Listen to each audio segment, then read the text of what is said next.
Alternating current chapter का question है।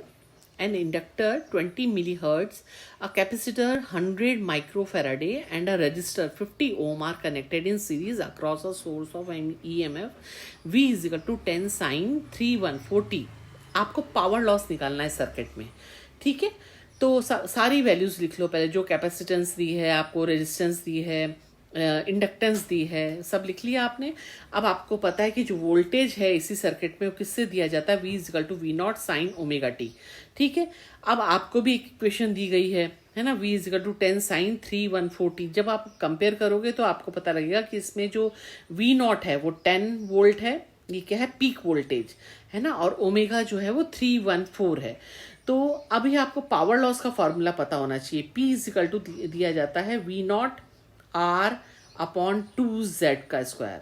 अब ये Z क्या है, ये इम्पिडेंस है, मतलब इस सर्किट में टोटल रेजिस्टेंस कितना है, कौन कौन रेजिस्टेंस प्रोवाइड कर रहा है, इंडक्टर भी कर रहा है, कैपेसिटर भी कर रहा है और रेजिस्टर भी कर रहा है ना। तो उसके सबसे पहले हमको निकालनी पड़ेगी इंडक्टर की रेजिस्टेंस, उसको बोलते हैं इंडक्टिव रिएक्टेंस, उसको दिया जाता है एक्सएल से।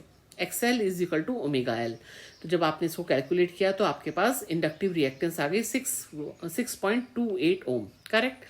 अब आपको निकालनी है रिएक्टेंस ऑफ कैपेसिटर, वो दी जाती है XC is equal to one by omega C। आपके पास आ गई 31.8 ओम, ये क्या आ गई, कैपेसिटर की रिएक्टेंस 31.8। अब आपको इम्पीडेंस का फॉर्मूला पता होना चाहिए, Z is equal to √R square plus XL minus XC का स्क्वायर। इसमें पुट करी वैल्यूज तो आपके पास इम्पीडेंस आ गई 56 ओम। अब फॉर्मूला के सारे वैल्यूज आपको पता लग गए, इसमें पुट करो सारी वैल्यूज, आपके पास पावर लॉस आ जाएगा 0.79 वॉट। इसका मतलब जो ऑप्शन ए है दैट इज करेक्ट। ओके।